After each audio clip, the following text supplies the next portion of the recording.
pagi happy. Tangannya sarangnya kiri kanan gitu ya. Oke, sering nonton drakor kan ya di sini pasti gitu. Oke, sekali lagi saya coba tes dulu nih. Selamat pagi. Pagi happy. Oke, sebelah kanan dulu, jangan mau kalah. Selamat pagi. Pagi happy. Sekali lagi, selamat pagi. Pagi happy. Oke, sebelah kiri dari saya, jangan mau kalah. Selamat pagi. Pagi happy. Sekali lagi, selamat pagi. Pagi happy. Oke, semuanya selamat pagi. Pagi happy. Oke, tepuk tangan dulu dong. Luar biasa hari ini. Kalau saya terinfo dalam rangka memperingati Hari Kartini yang jatuh pada tanggal 21 April kemarin. Jadi kami dari Brawijaya senang sekali dapat kesempatan yang luar biasa gitu ya untuk bisa bertemu sapa dengan Bapak Ibu semua, kemudian keluarga besar dari Universitas Terbuka, pengurus dan seluruh anggota dari Dharma Wanita, betul ya. Terima kasih sekali lagi buat kesempatan yang luar biasa ini. Hari ini saya tidak sendiri, ada Dr. Ivan yang akan menyampaikan materi, berdiskusi, dan mungkin juga bisa sekaligus tanya jawab dan konsultasi. Semuanya siap pagi hari ini? Ya. Oke, kita juga nanti akan ada, di depan juga sudah tersedia mini medical check up. Mungkin after acara ini kita juga akan tetap standby, ada door prize juga. Oh ya, terima kasih juga buat seluruh dukungannya dari Universitas Terbuka yang sudah memfasilitasi, kemudian dari penagih juga yang sudah mensupport acara ini. Oke, langsung saja saya undang Dr. Ivan untuk boleh bersama-sama dengan kita. Kita tepuk tangan dulu dong.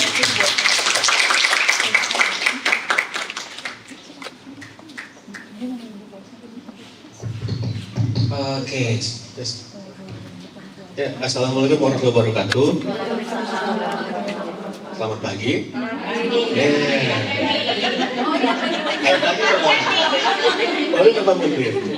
Selamat pagi. Ya, selamat pagi. Oh, udah sarapan kan ya? Udah ngantuk berarti ya? Kan udah sarapan. Oke. Ya, perkenalkan, saya Dr. Ivan Ginanjar, SPOG. Saya berpraktek di Brawijaya Ujung Sari, Depok ya.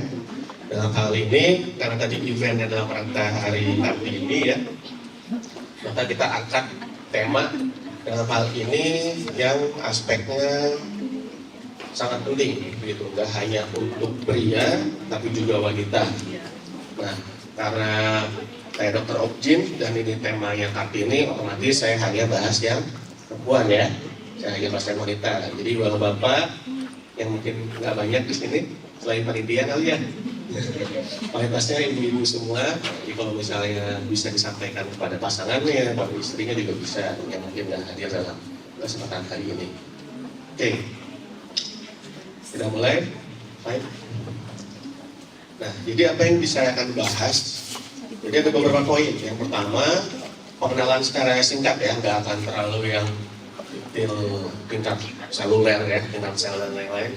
Anatomi dari reproduksi perempuan, lalu bagaimana tumbuh kembang seorang perempuan, lalu berdasarkan reproduksi itu sendiri, lalu penyakit apa yang bisa terjadi, lalu bagaimana pencegahannya. Ini materi-materi yang akan saya sampaikan pada pagi hari ini. Next. Ya, secara singkat aja ya. Jadi organ perempuan ya hanya ini sebenarnya, gitu. Karena sisanya yaitu dimiliki juga sama laki-laki ya. Gitu kan, ginjal laki-laki cewek punya, ya, paru-paru punya. Nah, ini yang cowok nggak punya. Itu kebalikannya ya, kemaluan laki-laki juga nggak dimiliki oleh perempuan. Jadi hanya bedanya cuma di sini.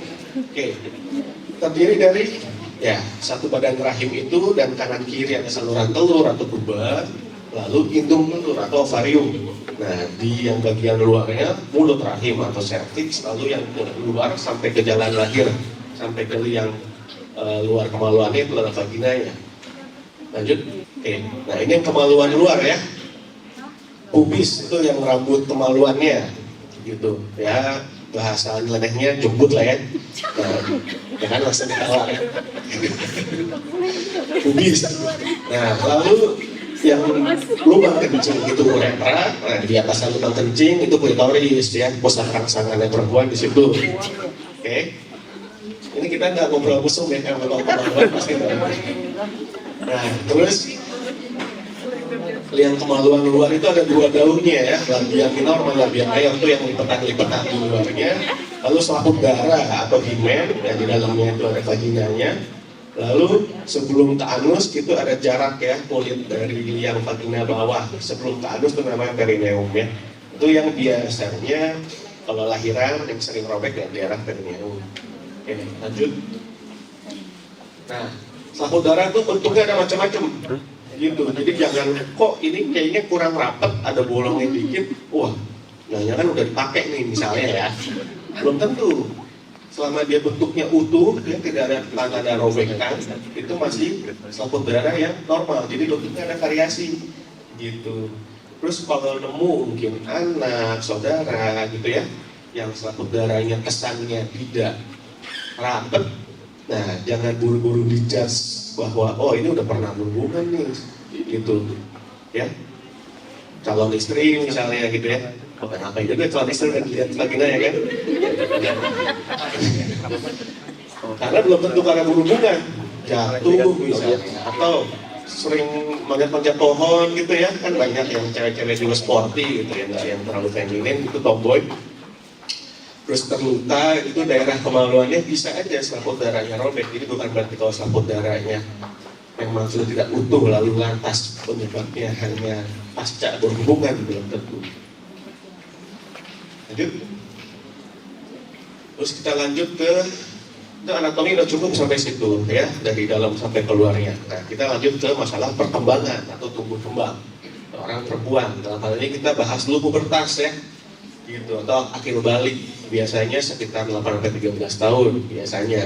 Nah, apakah bisa maju atau mundur? Bisa, karena secara penelitian angka paling banyak adalah di 8-13. Tapi kalau misalnya maju atau mundur dan memang ada penyebabnya, itu juga bisa terjadi di pubertasnya. Nah, paling tanda awal yang suatu tanda pada perempuan itu biasanya pertumbuhan badannya, gitu. Pertumbuhan badannya tapi yang lebih ke arah atas atau tinggi, gitu, bukan pertumbuhan ke samping ya. Nah, biasanya dia tinggi dulu gitu yang kelihatan, disertai sama ada tanda-tanda perubahan tanda seks sekundernya. Misalnya apa? Pertumbuhan rambut kemaluan, pertumbuhan misalnya rambut ketiak, gitu, pertumbuhan kelenjar payudara. Jadi biasanya kok udah mulai terbentuk nih bentuk-bentuk payudaranya, tadinya rata gitu ya, lama-lama udah bentuk nonjol. Nah, itu namanya tanda seks sekunder. Nah, tapi tanda yang kelihatan biasanya tingginya cepat sekali gitu. Jadi biasanya sekitaran SD ya, kalau umur 8 atau 9 tuh sekitar umur kelas 2 atau kelas 3 gitu ya. Nah, jadi biasanya SD 3 sampai 1 SMP lah ya. Biasanya sering kali kita temukan cewek-cewek, anak-anak cewek itu tingginya bisa lebih tinggi daripada teman-teman yang cowok gitu, karena memang dia duluan umur pubernya. Nanti pas udah kelas 3 SMP ke atas sampai SMA nanti salib sama yang cowok biasanya gitu, karena growth spurt atau pertumbuhan pubernya laki-laki memang lebih belakangan gitu. Nah, selain itu faktor apa aja kalau tinggi selain puber ya tentunya nutrisi juga ngaruh gitu ya. Kalau tinggi badannya karena nutrisinya kalsiumnya bagus ya, vitaminnya bagus ya, isinya seimbang, tentunya itu sangat berpengaruh pada tinggi badan. Apalagi misalnya ada faktor genetiknya juga gitu. Oh, wajar aja orang tuanya memang ibu ayahnya tinggi, itu ada hitungannya soalnya kemungkinan anaknya tinggi berapa. Jadi faktor-faktor untuk mempengaruhi tinggi badan itu sangat berpengaruh, nggak cuma puber aja. Terus jadi faktor-faktor yang tadi saya bilang ya, ada nutrisi, kondisi medis, sosial, ekonomi, pengaruh lingkungan ya. Pengaruh lingkungan tuh macam-macam, dari faktor nutrisinya juga bisa masuk ke situ juga gitu. Lanjut.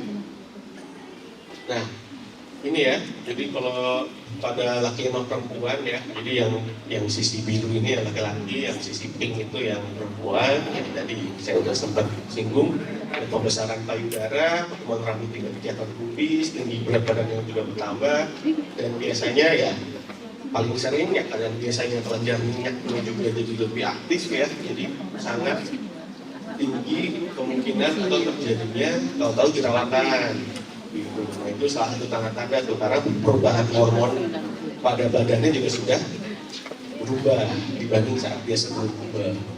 Terus ukuran organ juga, organ reproduksinya juga bertambah ya, jadi ukuran rahim ya, ringgung telur dan tulang-tulang panggulnya juga membesar.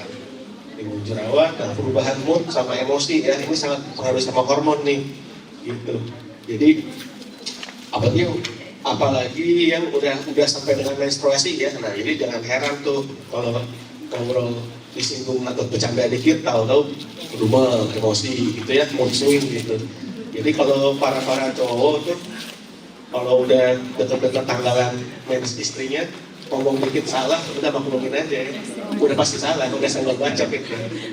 Jadi jangan diladenin tambah marah-marah lagi gitu. Kalau ini ada bapak-bapaknya sih ya, pesertanya ya. Jadi jangan kesulut, udah pasti itu, udah pasti secara hormon, jadi udah nggak bisa dipapain lagi. Kalau udah modus senggol bacok, udah diem aja. Gitu, ini kemaslahatan rumah tangga ya. Si cowok berbentuk otot, tinggi badan bertambah, tumbuh rambut, ini yang 11-12 yang bisa terjadi pada perempuan juga ya. Suara lebih ngebas biasanya, jerawat juga bisa, lebih berminyak, wajah kulit kepalanya juga, perubahan utama emosi juga tentunya iya, karena perubahan hormon juga berubah ya pada laki-laki, sama organ reproduksi juga besar ya dalam hal ini, tentunya penisnya sama testisnya. Nah, yang biasanya jarang ya kalau perempuan ada angka yang lebih kecil. Nah biasanya cowok tuh ada mini basahnya, cewek lebih jarang, bukan yang nggak ada sama sekali. Ada yang pas puber mini basah gitu, nggak ada yang ngakuin. Ada nggak? Ada, cuma satu dari sekian ruangan ini. Ya memang ada, tapi jarang kalau perempuan itu, karena itu pengaruhnya ke sinyal stimulasi di otak. Karena perubahan hormon ya, jadi kan hormon yang di laki-laki sama perempuan itu beda. Nah, jadi peningkatan hormon pada laki-laki itu ada bisa mempengaruhi stimulasi di otaknya. Nah itu yang bikin biasanya terjadi mimpi basah, di mana perempuan itu jarang terjadi seperti itu. Lanjut. Nah, kita bicara tentang topik utama ini, kesehatan reproduksi. Apa sih maksudnya kesehatan reproduksi ya? Nah ini ada dasarnya nih, juga dicantumkan dalam Undang-Undang Indonesia nomor 36 tahun 2009 tentang kesehatan. Jadi definisinya itu adalah kondisi yang sehat ya. Kondisi yang sehat dalam organ reproduksi itu dalam hal ini bukan hanya nggak ada penyakit macam-macam organ reproduksinya, bukan cuma itu, tapi juga sehat secara fisik, mental dan sosial gitu. Nah, meliputi apa? Kalau misalnya selain sehat fisik dan mental, meliputi apa lagi definisi kesehatan reproduksi? Yaitu kesehatan seorang perempuan yang meliputi kondisi dia sebelum hamil, saat hamil, dan sampai melahirkan. Nah, itu udah menyeluruh tuh. Kan kalau yang nggak hamil, ada yang lagi hamil nggak? Ada. Ada yang lagi hamil? Mana yang hamil coba? Cuma satu, dua? Oh iya. Nah, jadi yang lagi nggak hamil juga, kan saya lagi nggak hamil. Habis itu, ya ngapain mikirin kesehatan reproduksi? Ya enggak. Gitu. Kan udah dikatakan, sebelum hamil itu ya dalam keadaan tidak hamil. Lalu hamil sampai melahirkan. Jadi itu menyeluruh kondisinya. Ya, lanjut. Ya, lanjut. Nah, ini saya singgung juga nih, saya sisipkan tentang pernikahan usia muda. Nah, ini soalnya trennya meningkat, nggak cuma di Indonesia aja ya, di luar negeri juga trennya meningkat. Karena pertama, faktor apa sih? Nah, gaya hidup atau lingkungannya berbeda dibandingkan 10-20 tahun terakhir. Gitu. Dipengaruhi sama apa? Lingkungan pergaulan dan juga apa yang 10 tahun 20 tahun terakhir ini meningkat, teknologi. Nah, mencakup apa? Nggak cuma kecanggihan HP, komputer, ya nggak cuma itu, tapi apa fitur-fitur yang digunakan dalam HP itu, ya. Nah, hati-hati makanya kalau dalam usia-usia reproduksi atau punya anak gitu ya, nggak cuma cowok tapi anak cewek juga, hati-hati untuk mengontrol dan menjaga, membimbing apa yang digunakan oleh anak-anaknya. Jangan sampai banyak mengakses situs-situs yang seharusnya dia belum akses di umur segitu, ya. Tentunya itu juga bisa mempengaruhi kepada apa? Halo, selamat pagi. Ya, kepada karakter, kepada pola pikir, gitu. Dan juga kepada apa? Tadi bisa bikin dia misalnya mempengaruhi pubertas, nggak bisa, gitu ya. Kalau dia udah terpapar hal-hal seperti itu, bisa mempengaruhi sinyal di otak dan bisa mempengaruhi bagaimana nanti pengaturan hormon, gitu. Jadi itu sangat berpengaruh. Nah, hati-hati ini. Di luar negeri juga ada yang pernikahan usia muda itu 19 sampai 19, bahkan ada yang di bawah 12 tahun ya, 10 sampai 14 tuh. Biasanya di yang benua-benua Afrika sana ya. Nah, itu biasanya pernikahannya sangat muda-muda banget gitu. Jadi usia paling optimal itu kapan sih untuk reproduksi? Itu sebenarnya 21 sampai 35. Ya. Di bawah 21 itu high risk. Di atas 35 juga high risk, apalagi yang di atas 40 gitu, baru hamil gitu ya. Nah, jadi paling bagus di usia 20 sampai 35. Lanjut.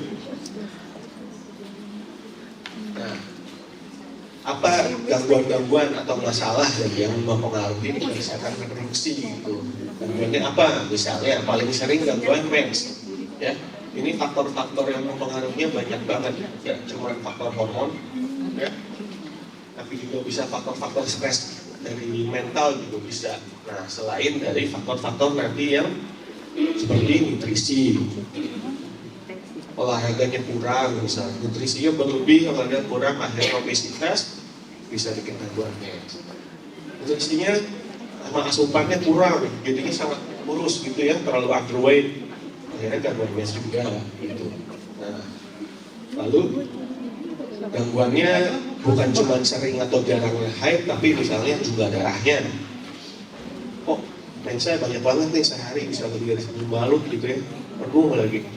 Atau bahkan tiap mens darahnya banyak banget sampai HB-nya turun, HB 7, 8 sampai harus ditransfusi di rumah sakit misalnya.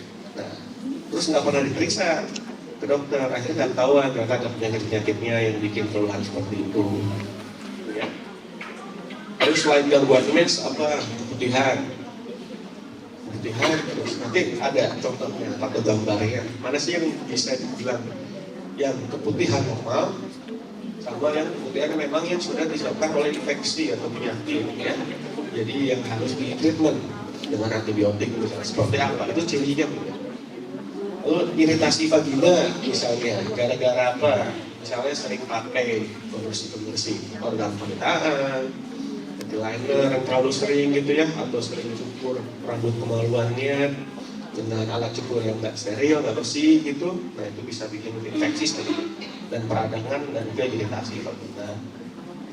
Terus pada perdarahan yang di luar siklus, ini harusnya belum tanggalan mens nih, tapi kok udah darah ya sampai 3 hari 4 hari lumayan banyak gitu. Tapi nanti di tanggalan yang harusnya mens tetap mens lagi. Nah, itu juga ada perdarahan yang di luar siklus. Lalu apakah ada keluhan nyeri pinggang? Nah, ini kaitannya bisa banyak nih, nyeri pinggang. Emang disebabkan misalnya gangguan mens yang disertai misalnya kista coklat atau kista endometriosis ya, itu bisa bikin keluhan nyeri pinggang juga, baik saat mens maupun di luar mens. Lalu apakah ada infeksi, misalnya infeksi radang panggul gitu, akibat sering keputihan, tapi biarin aja sampai berbulan-bulan atau bertahun-tahun. Nah, itu nanti kumannya lama-lama naik, yang dari dalam vagina lama-lama naik ke atas ke rahim, sampai bisa menginfeksi saluran telur juga bisa. Akibatnya jadi infeksi radang panggul, itu nyeri pinggang terus. Next. Oke, kita masuk ke mens ya sekarang dan ke topik penyakitnya. Jadi tiap bulan itu perempuan itu pasti karena dipengaruhi hormon ya, pasti itu terjadi penebalan dinding rahim. gitu. Kalau mungkin ada yang pernah di USG dibilang ada penebalan misalnya, nah itu pasti terjadi. Tujuannya apa? Tiap bulan perempuan itu ada penebalan dinding rahim buat mempersiapkan terjadinya ada kehamilan. Jadi kalau nanti ada pembuahan, sel telur ketemu dengan sel sperma, nyatu, membuah, nah itu nanti akan berkembangnya ditanamnya di mana tanahnya? Ya di dinding rahim. Gitu. Jadi tanah yang tebal itu yang udah gembur itu yang didapatkan kalau secara USG itu penebalan dinding rahim. Nah, kita kan kalau mau nanam tanaman kan juga nanam benihnya di tanah yang udah bagus ya, udah gembur, banyak nutriennya, pupuknya segala macam udah siap untuk masuk ke dinding. Nah dia nanti tanamnya di situ. Itu tujuannya penebalan dinding rahim. Dia udah untuk menempel, untuk berkembangnya di situ. Nah kalau tiap bulannya nggak ada ditemukan ada pembuahan, misalnya belum nikah nih ya, belum nikah, dia nggak berhubungan ya, otomatis kan nggak ada tuh sperma yang beredar dalam organnya kan. Nah, tapi kan udah pasti menebal nih karena pengaruh hormon. Nah, kalau menebal terus kan akan jadi penyakit.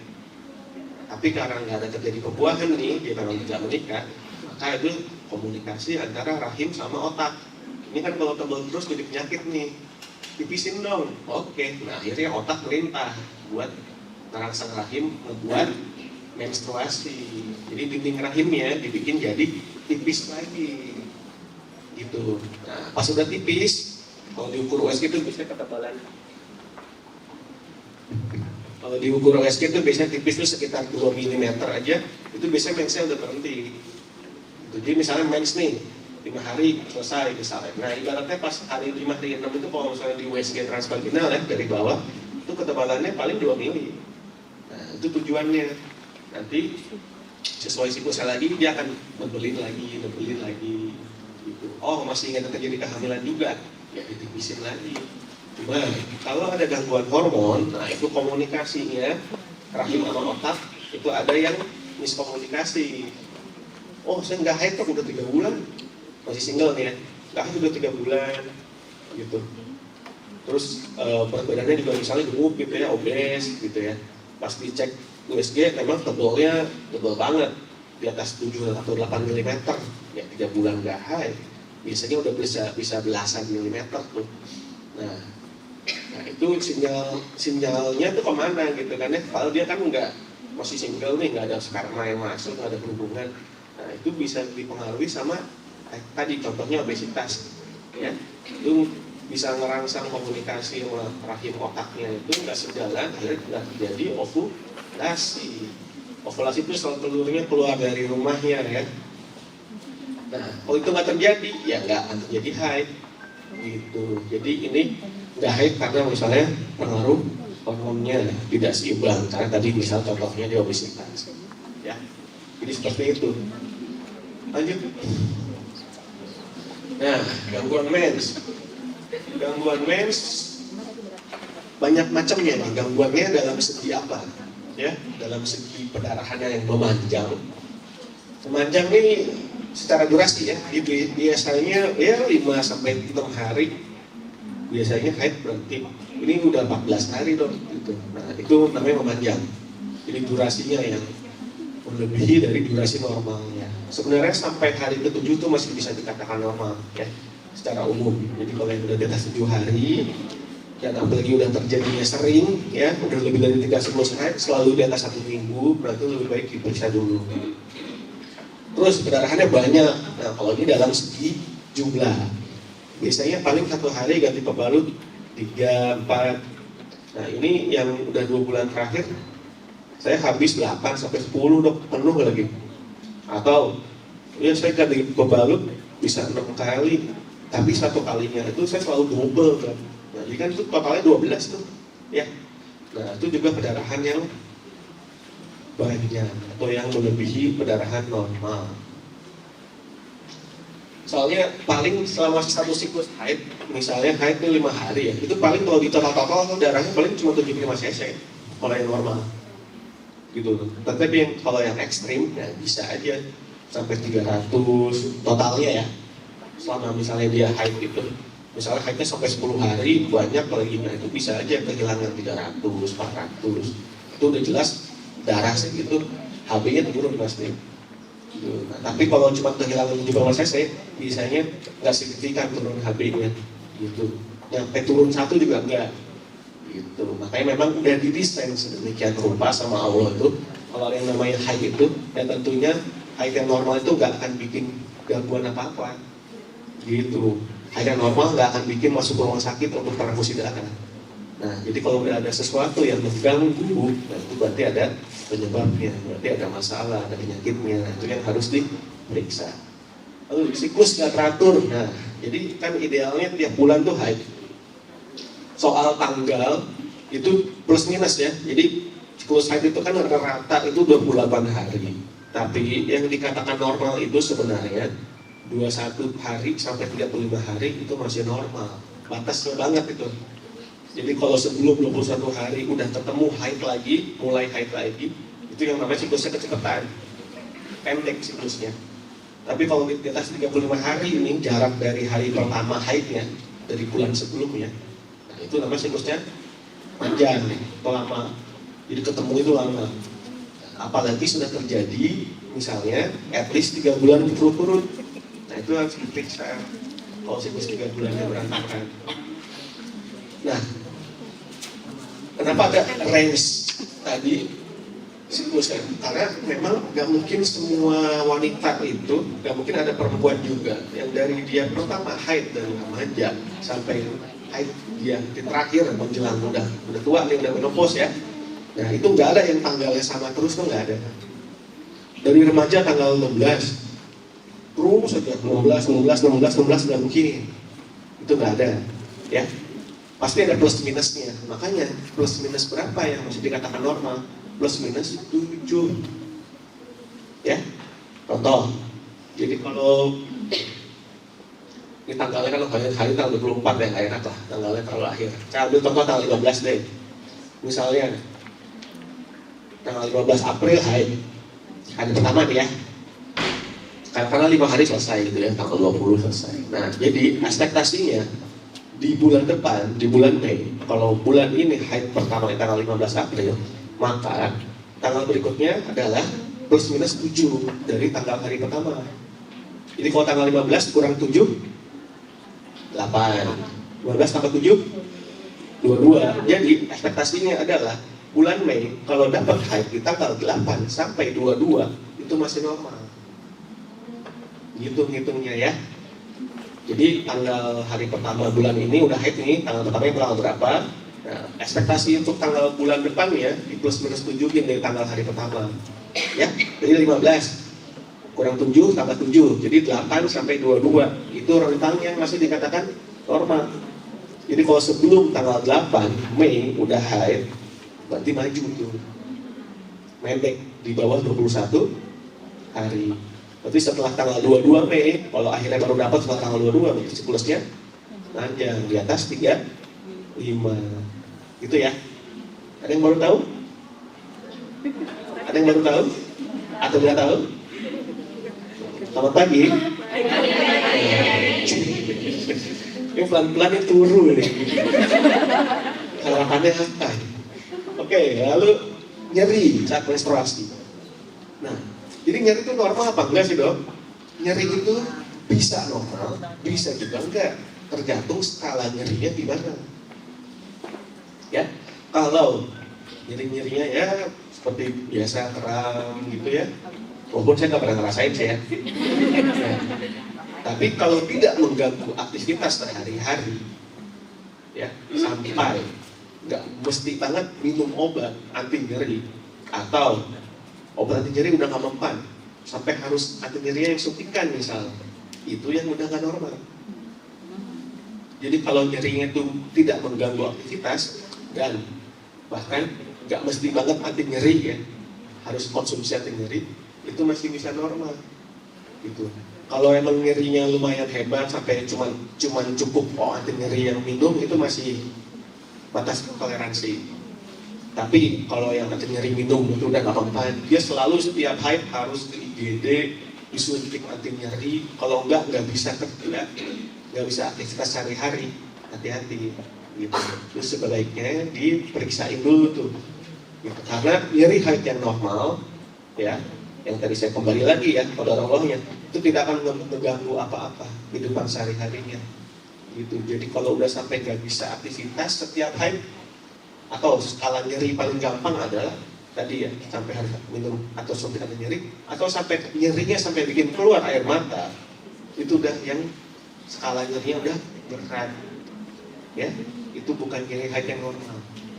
Gitu ya, kalau udah sampai ngeringis, sampai keluar air mata, sampai rasa mau pingsan, nggak bisa kerja, pasti izin tiap haid, terutama di 1-3 hari pertama.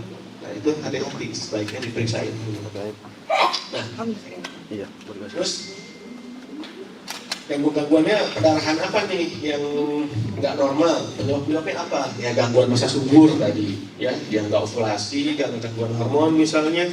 Jadi bikin siklusnya atau pendarahannya nggak normal, bisa gangguan pembubuhan darah ya, misalnya memang ada penyakit kayak misalnya hemofilia atau gangguan pengentalan atau darah yang pengenceran darah, atau di konsumsi obat misalnya dia konsumsi obat selain KB gitu ya, tapi memang dia punya sakit jantung, jadi harus dikasih rutin sama dokter jantungnya pengencer darah misalnya. Nah itu juga bisa bikin gangguan pembubuhan darah atau gangguan pendarahan saat siklus haid. Lalu misalnya ada miom di rahim atau ada polip itu jadi kayak daging tubuh. Kalau miom tuh jadi ada benjolan kayak bakso ya. Kalau miom itu di rahim itu bisa bikin gangguan. Biasanya nggak bikin nyeri, biasanya lebih ke pendarahan ya. Kalau miom tuh paling sering gejala khasnya itu pendarahannya lebih banyak dari yang biasanya. Tapi nggak semua miom kayak gitu, karena letak miom tuh bisa macam-macam gitu ya. Di rahim miom itu bisa letaknya macam-macam, ada yang nonjol yang luar, ada yang di dalam otot rahim ya, ada yang setengah di dalam otot rahim, setengahnya masuk ke dalam rongga rahim. Nah itu yang bikin jenis miom yang bikin haidnya banyak gitu. Jadi apakah pasti semua miom bikin haid banyak? Tergantung jenis miomnya, lokasinya yang seperti apa gitu. Polip, bisa polip di dalam rongga rahim, bisa polip di leher rahim ya, itu kayak daging tubuh gitu ya. Nah itu bisa bikin ngeflek. Biasanya dia nggak bikin haidnya lebih banyak dari biasanya, enggak. Tapi biasanya gejala khasnya itu dia suka ada flek-flek di antara jeda siklus haid gitu. Jadi suka ada pendarahan di tengah-tengah menjelang siklus berikutnya. Lalu penggunaan KB, nah ini bisa aja, apalagi misalnya yang masih awal-awal ya, masih bulan-bulan awal penggunaan KB, nah itu kan biasanya ada perubahan juga dari hormon di badannya karena disetting sama obat KB-nya, itu bisa ada terjadi gangguan pada awalnya. Atau ada gangguan hipotalamus hipofisis ovarium, nah itu yang tadi komunikasi antara otak sama rahim dan indung telurnya, itu bisa ada gangguan dari sentral atau gangguan dari otak juga bisa. Oh memang di otaknya ada masalah ya, misalnya ada tumor otak gitu di bagian hipotalamus atau hipofisisnya gitu ya. Nah itu bisa bikin komunikasi antara otak sama organ reproduksi juga gangguan gitu. Jadi ternyata kelainannya dari situ, padahal dia masalah-masalah lainnya nggak ada gitu. Rahimnya aman, gitu, telur aman, nggak ada kista, nggak ada miom di rahim misalnya. Terus tadi ya soal nyeri, nah itu kram yang akibatnya mempengaruhi di rahim, tapi itu masih normal ya. Kalau yang primer itu, kalau yang murni nyerinya disebabkan sama haid. Nah, kalau yang sekunder itu biasanya ada penyebab yang lain gitu. Jadi itu tadi misal nyerinya ini tadi sakit banget sampai harus masuk IGD, sampai harus minum anti nyeri atau suntik anti nyeri misalnya, sampai yang nangis-nangis banget sakitnya itu kalau nyeri haid. Nah, misalnya apa? Misalnya ada kista coklat, tapi nggak semua kista bikin nyeri haid ya. Jenis-jenis kista tertentu yang bisa bikin keluhan nyeri haid. Ini tidak semua kista, makanya itu penting untuk diperiksakan. Lalu rahimnya misalnya ada adenomyosis namanya. Adenomyosis itu beda sama miom ya, tapi dia letaknya di rahim juga. Nah itu dia bisa bikin keluhan nyeri haid juga. Gitu. Itu tahunya dari USG. Lanjut. Masalah iritasi vagina, nah yang tadi saya sempat singgung ya, sering pakai obat-obatan, buat pembersih kewanitaan yang terlalu sering gitu ya, eyeliner misalnya, cukur yang tidak steril dan penggunaan berulang-ulang. Nah itu bisa bikin iritasi sampai dengan infeksi. Jadi memang tidak disarankan untuk pakai eyeliner dalam jangka panjang terus menerus ya, nggak pernah skip tuh tiap hari atau bahkan beberapa kali seminggu, tapi rutin terus aja kayak gitu. Itu bisa bikin iritasi vagina, bisa bikin kemungkinan keputihan juga bisa, gitu ya, karena nanti merubah pH di daerah kewanitaan, ya, itu juga bisa mempengaruhi tumbuhnya kuman yang datang dari luar, gitu. Jadi penghuni di organ intim di organ kemaluan itu memang sudah ada penghuni ya kuman normal, yang memang penghuni di situ, tapi sifatnya baik.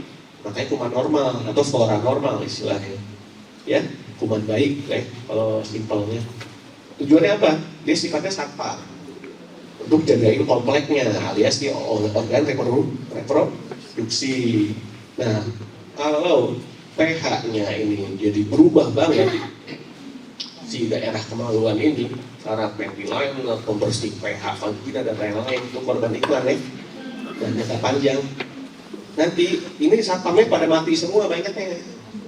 Tadinya satpamnya misalnya 20 orang, tinggal 7 misalnya. Nah, terus udahlah misalnya pas bersih-bersih ceboknya misalnya nggak bersih, airnya kurang bersih, terus pakai underwearnya kurang bersih atau terlalu ketat misalnya sehingga daerah kemaluan jadi lembab. Lembab itu bikin tumbuh kuman. Tapi bukan kuman baik yang tumbuh, kuman jahat. Nah, itu bisa mempengaruhi tumbuhnya kuman pendatang, kuman luar. Nah, sebut aja maling ya. Jadi satpamnya udah dikit, malingnya nambah, kompleknya colongan semua, gitu. Jadi jangan sering-sering menggunakan pembersih-pembersih kewanitaan, eyeliner. Itu sesekali masih nggak apa-apa, dalam arti paling cuma beberapa minggu sekali, itu masih nggak apa-apa. Tapi kalau hampir tiap hari, beberapa kali seminggu, dan itu terus-terusan, beberapa kali seminggu, dalam berbulan-bulan, itu lama-lama bisa bikin keluhan keputihan, gitu ya. Lanjut. Nah, keputihan normal sama yang nggak normal, simple ya. Kalau yang normal itu ya simpelnya nih, warna nggak ada warna, nggak ada bau, ya nggak ada amis-amisnya, bau pengik atau bau kayak kan gitu ya, amis ya, anjir gitu ya, nggak ada bau, nggak ada warna, nggak bikin keluhan apa-apa, itu normal, gitu, nggak bikin nyeri di kemaluan, nggak bikin gatel banget di kemaluan, pengen garuk itu rasanya gitu ya. Nah itu kalau normal nggak bikin sensasi seperti itu. Terus teksturnya juga agak-agak lengket iya, tapi nggak yang model bergumpal. Nah kalau yang nggak normal ya kebalikannya aja, gitu. Biasanya udah ada warna. Jadi kalau nggak ada warna ini bukan putih ya, bening. Yang namanya nggak ada warna tuh bening.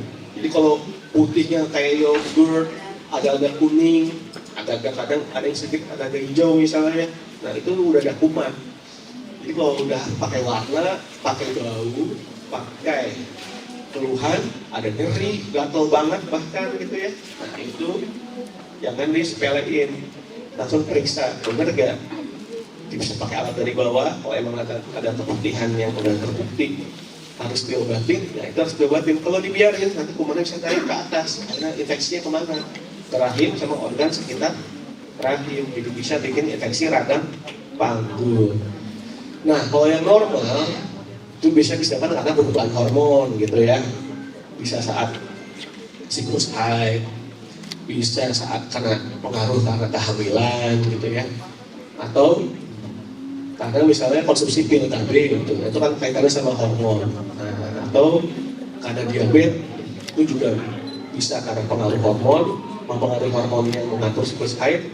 Tapi diabetes itu kan penyakitnya menjadi metabolik ya, bukan infeksi. Kalau diabetes atau kencing manis, jadi keluhan keputihannya juga masuk keputihan yang normal, gitu, karena tidak mengandung infeksi atau tidak kuman atau gangguan keseimbangan pH normal gitu. Nah itu yang disebabkan misalnya tadi penggunaan obat daerah kewanitaan yang terlalu sering itu merubah pH dari vagina. Oke, kuman-kumannya tuh bisa yang misalnya bakterial vaginosis, trichomonas, ya, sama candidiasis. Itu jenis keputihannya beda-beda. Ada yang warnanya lebih kuning, ada yang lebih putih bergumpal. Jadi beda penyebab infeksinya dari organisme kuman apa, obatnya tentunya beda. Gitu. Karena antibiotik itu untuk menyerang kuman-kuman tertentu. Gitu. Untuk menyerang kuman A, ya pelurunya harus yang A. Gitu. Kalau tebak-tebakan, asal gitu ya minumnya. Ini antibiotiknya buat ngebasmi A, tapi padahal penyebab yang B gitu. Ya nggak sembuh-sembuh. Gitu. Lanjut. Nah, tuh kalau kayak gini tuh, jadi masih bisa di apa istilahnya? Masih bisa dijagakan gitu ya? Bisa ditarik-tarik gitu ya, yang namanya juga teksturnya masih bisa sedikit lengket ya, tapi masih golongannya masih cair dan bening gitu. Lanjut. Nah, jadi kalau udah menggumpal kayak gitu, lanjut. Gumpal, terus nggak bisa di apa sih istilahnya? Dijembrengin gitu. Menggumpal ya, karena dia gumpal bukan yang lengket. Lengket ini kan itu kan kayak kalau pakai lem uhu ya. Nah, jadi kalau nggak bisa tuh kayak gambar yang kanan, nah itu hati-hati, itu keputihan yang kemungkinan sudah ada infeksi. Lanjut. Oke. Keputihan tadi selain kalau nggak diobatin juga bisa bikin radang panggul, bahkan naik. Nah, dia juga bisa menginfeksi yang paling dekat, yaitu leher rahim atau cervix. Jadi adanya peradangan pada cervix namanya cervicitis. Nah, bisa-bisa kan, jadi itu terjadi peradangan atau inflamasi pada cervix dan juga bisa diserang sama infeksi menular seksual gitu ya. Tadi itu kalau misalnya keputihan kan misalnya candidiasis, trichomonas, kumannya. Tapi kalau infeksi menular seksual kayak sifilis, GO ya, itu Neisseria gonorrhea itu yang bikin GO ya. Itu juga bisa bikin radang dari leher rahim. Ini warna pinknya agak beda nih pas di proyektor ya. Jadi yang kiri gambarnya itu ya dia pinknya tuh pink agak putih gitu ya. Nah kalau yang kanan itu pinknya itu bisa berubah jadi kayak pink dipakai lipstick gitu. Jadi warna pinknya lebih tebal. Nah itu udah terjadi peradangan dari leher rahim. Terus di sekitarnya misalnya emang banyak keputihannya gitu yang udah ciri-ciri keputihan bukan normal gitu ya, ada warna gitu, misalnya kuning banget, menggumpal misalnya. Nah itu bisa bikin radang leher rahim. Bisa bergejala, bisa enggak gitu. Kadang ada yang ngerasain ada sedikit nyeri-nyeri, nah itu bisa. Atau paling sering karena yang namanya peradangan di leher rahim. Kalau namanya peradangan pasti pembuluh darah kecil ya, kapiler itu pasti melebar. Jadi kalau ada hentakan bisa pecah, akibatnya ngeflek atau berdarah. Nah, jadi paling sering kalau misalnya habis berhubungan tahu-tahu berdarah, habis berhubungan tahu-tahu berdarah. Nah itu leher rahimnya harus diperiksa dulu. Apakah ada peradangan leher rahim, cervicitis, atau yang bukan cervicitis, gitu. Penyebabnya apa? Misalnya gejala yang lesi-lesi prakanker leher rahim, atau memang sudah gejala leher rahim yang kanker cervix misalnya, itu juga bisa bikin pendarahan pasca senggama. Jadi jangan dianggap sepele juga kalau tiap habis berhubungan berdarah, tiap habis berhubungan berdarah, itu diperiksain dulu. Gitu. Penyebabnya apa dulu? Karena penyebabnya banyak. Ya. Salah satunya cervicitis, salah satunya. Oke, lanjut. Penyakit radang panggul. Nah ini yang tadi saya bilang ya, yang bikin radang panggul atau kalau istilah medisnya itu PID ya, PID.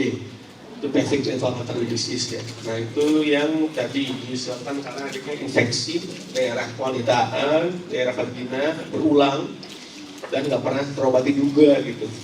Bisa dari apa? Pada ganti pasangan bisa, infeksi daerah misfinya berulang bisa, keputihan, cervicitis nggak ketahuan, nggak pernah diobatin, akhirnya kemudian naik, atau kurang jaga kebersihan juga. Nah itu intinya hal-hal yang bikin infeksi itu yang harusnya cuman di pintu luar di daerah vagina, akhirnya dia masuk ke dalam gitu. Jadi Kalau udah ketemu infeksi dari pintu luarnya, ya harusnya udah diberantas sampai situ biar kumannya nggak lanjut menginfeksi ke organ utamanya. Lanjut. Nah, ini berikutnya tentang kanker, ya. Ini juga wajib tahu karena secara umum dia peringkat 2 setelah kanker payudara pada perempuan ya. Kanker-kanker pada perempuan nomor 1 itu kanker payudara, nomor 2 angka terbanyaknya kanker serviks. Gitu. Kalau dari organ kandungan, ya di ginekologi dia nomor 1 ya kanker paling banyak, kanker serviks. Tapi kalau secara keseluruhan kanker pada perempuan dia nomor 2, payudara nomor 1. Nah, apa sih penyebab-penyebabnya? Kanker serviks itu kan disebabkan sama infeksi virus. Ada yang udah tahu? Harusnya udah tahu dong. Infeksi virus HPV. Nah, ada yang udah pernah vaksin HPV di sini? Udah pernah 1? Cuma 1? 2, udah pernah vaksin ya? Udah sampai booster Bu? Udah? Nah, jadi wajib, apalagi sudah berhubungan, ya. Jadi selain faktor usia juga wajib apabila tentunya sudah ada berhubungan seks. Nah, yang risiko tinggi udahlah dia nggak nikah, udah berhubungan, kota ganti lagi, ya. Itu sangat rentan untuk menularkan atau tertular virus HPV. Tapi yang namanya kanker serviks itu munculnya enggak sebulan 2 bulan gitu. Jadi HPV itu dari dia datang menginfeksi leher rahim sampai jadi kanker itu butuh bertahun-tahun sampai 10 atau 15 tahun bahkan. Jadi kalau kankernya tahun ini ya minimal banget 10 tahun yang lalu, minimal banget dia udah kena HPV-nya gitu. Jadi bukan baru bulan kemarin berhubungan hari ini kanker serviks, enggak gitu. Jadi itulah pentingnya screening karena HPV itu untuk jadi kanker itu butuh waktu belasan tahun gitu. Jadi kalau nggak pernah screening, nah hati-hati itu, jangan sampai nanti kecelek, tahu-tahu apes-apesnya di usia-usia udah agak berumur baru ketahuan udah kadung jadi kanker. Padahal kalau screeningnya rutin, ya kanker serviks itu sangat bisa diantisipasi, sangat bisa dicegah. Gitu. Ada lesi-lesi atau benjolan yang pra kanker, belum jadi kanker nih, tapi udah ketemu lesi prakankernya, ada nih calon bakat di kemudian hari jadi kanker serviks, itu bisa diobatin tuntas. Metodenya ada banyak, ada krioterapi, dibekuin gitu, nanti virusnya mati gitu ya, HPV-nya. Ada yang dengan disayat, bagian yang ada temuan lesi kankernya, itu sebenarnya bisa tuntas. Nanti diputus tuh jembatan dia menuju kankernya diputus. Nah itulah pentingnya screening. Jadi kalau ditemukan dari awal ada lesi prakanker, itu bisa diobati tuntas. Jadi kalau udah kadung jadi kanker itu udah pasti terlambat gitu ya. Ini contohnya dari displasia, dia ada perubahan dari anatomi atau bentuk leher normal, sedang berat jadi karsinoma in situ. Nah sampai di karsinoma in situ itu masih bisa diputus jalur menjadi kanker gitu. Jadi step-stepnya itu banyak, ada yang ditemukan dari mulai displasia ringan sampai karsinoma in situ. Itu masih bisa diputus tuh mata rantai itu menjadi kankernya gitu. Jadi itulah pentingnya screening, misalnya apa, pap smear, IVA gitu ya. Nah dan juga vaksin ya, vaksin HPV. Lanjut.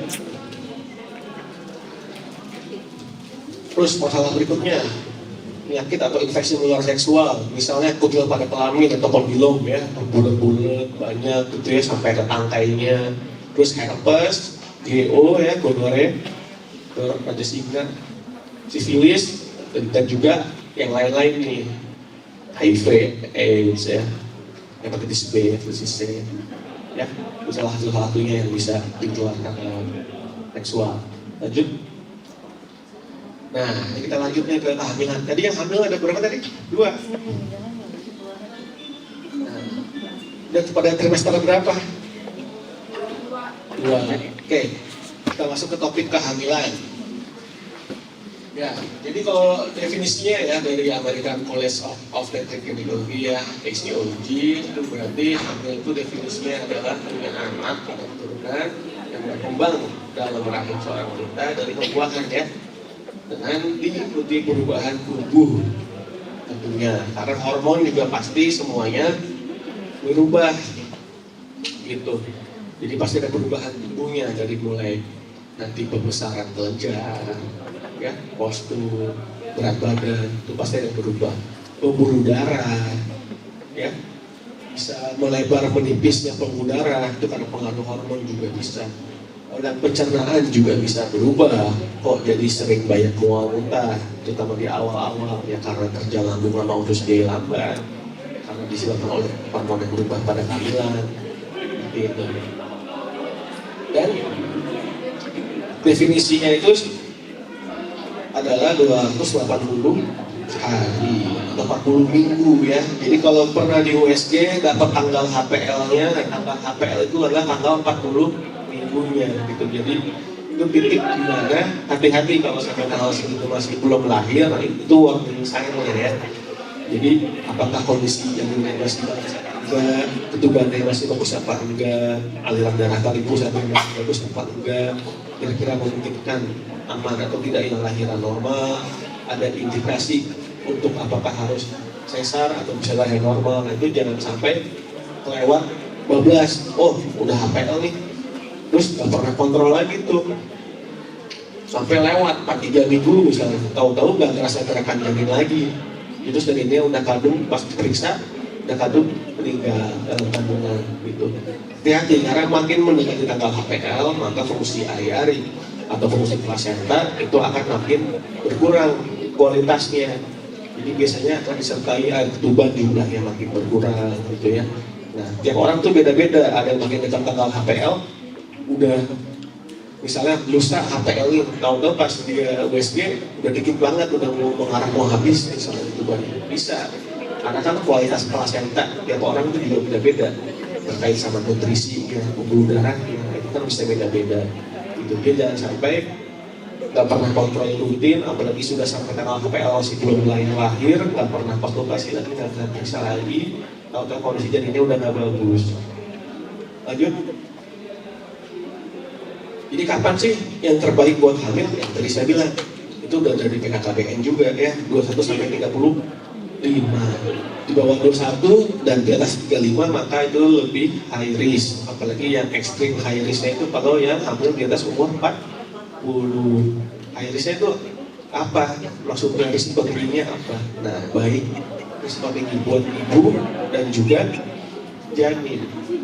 Jadi risiko untuk janinnya keguguran, risiko untuk janinnya ada problem kelainan fisik misalnya ya, kelainan fisik misalnya nggak ada tempurung palanya misalnya, itu kelainan fisik. Atau janin yang secara anatominya sih normal, tapi janinnya berpotensi kena sindrom Down misalnya. Nah itu kan fisik normal ya, kepala, tulang, kaki, semua jantung, usus, lambung semua punya, tapi ada berpotensi ke arah sindrom Down misalnya. Nah itu kan sayang ya. Dia fungsinya kan pas nanti udah gede juga susah buat mandiri biasanya gitu. Untuk sebagaimana manusia dewasa dia susah di hidupnya, harus tetap ada di supervisi gitu. Nah itu yang meningkatkan risiko. Terus kalau buat ibunya misalnya apa? Risiko tensi tinggi, risiko gula darah tinggi. Nah, tensi tinggi itu dari ada yang mulai hipertensi dan kehamilan sampai dengan ada yang lebih berat, misalnya preeklamsi atau bahkan eklamsi sampai kejang. Itu risikonya meningkat. di atas umur 40. Tapi, oh dok, tapi tetangga saya, saudara saya umur 41 hamil, sehat-sehat aja. Ya, yang bilang pasti kejadian siapa? Gitu. Kan tadi saya selalu bilang risikonya meningkat, risikonya tinggi. Yang bilang pasti kejadian, nggak ada yang tahu. Tapi yang bisa diusahain apa? Lifestyle. Gitu. Udahlah umur 41, modal fisiknya nggak bagus, beratnya 99, tingginya 150-an, kan kurang gentong apa tuh, hamil lagi. Nah gitu. Jadi nggak semata-mata faktor umur langsung, oh high risk nih. Nah, belum tentu juga secara keseluruhan ya. Umur 40 tapi memang dijaga badan banget, nggak punya penyakit apa-apa, makan minumnya itu terjaga yang bagus-bagus ya, nggak tinggi gula, nggak tinggi kolesterol. Jadi secara kondisi medis tuh perfect lah misalnya, cuma faktor umur aja, dan bisa-bisa aja hamilannya bagus-bagus aja, sehat-sehat aja gitu. Tapi yang perlu jadi catatan adalah ya faktor umur itu udah ngantongin satu poin tuh ibaratnya risiko untuk kehamilan. Nah nanti yang lain-lainnya makin skornya risiko tingginya ya ditambah yang lain-lain, kondisi fisik, punya penyakit sebelumnya apa enggak, udahlah hipertensi yang harus minum 2 macam obat, diabetes, punya penyakit jantung lagi, obesitas lagi, umurnya 42 lagi, hamil pakai KB, nah itu kan risiko berat gitu. Beda sama yang umur 40 tapi tinggi semampai langsing, jaga badan, olahraga rutin, beda. Apakah yang langsing-langsing udah pasti nggak ada keguguran? Belum tentu. Kan tadi udah ngantongin satu poin dari umur. Gitu. Oke, kenapa dasarnya? Jadi secara kematangan organ udah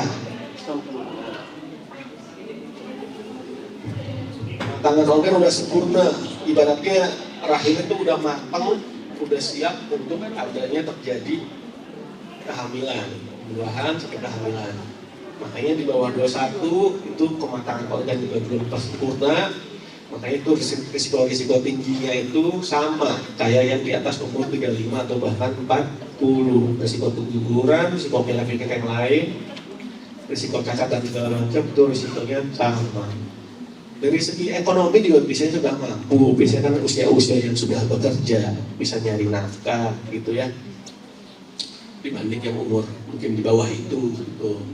Nah, kematangan mental itu juga gitu. Beda lah yang nikah umur 25 sama nikah umur 16 mentalnya gitu. Kan kadang jarang yang 16 mentalnya dewasa 25 jarang. Nah, lebih sering tapi umur 25 mentalnya kayak 16 gitu, masih pengennya main aja gitu. Tapi secara umum kematangan mentalnya biasanya kan secara umum ya, secara umum kan udah lebih matang ya gitu, beda. Contohnya apa sih kira-kira udah matang? Bisa indikator udah matang ya, kalau umur 25 coba ngeliat foto-foto zaman umur 16. Kalau udah ngeliat, wah alay banget deh, itu udah biasa gitu. Jadi kalau ngeliat foto-foto zaman SMA, terus kita udah merasa ini udah bukan sesuatu yang lucu ya, nggak bagus. Nah itu udah beda tuh kematangannya. Karena di umur waktu kita foto-foto zaman SMA pasti ngerasa itu bagus kan. Nah pas udah gede, alay banget. Dulu pernah kayak gini, ayo di batas dihapus, malu. Nah terus di umur segini juga pengetahuan juga biasanya secara umum lebih baik itu, terutama tentang apa? Tentang nutrisi, tentang kehamilan gitu ya.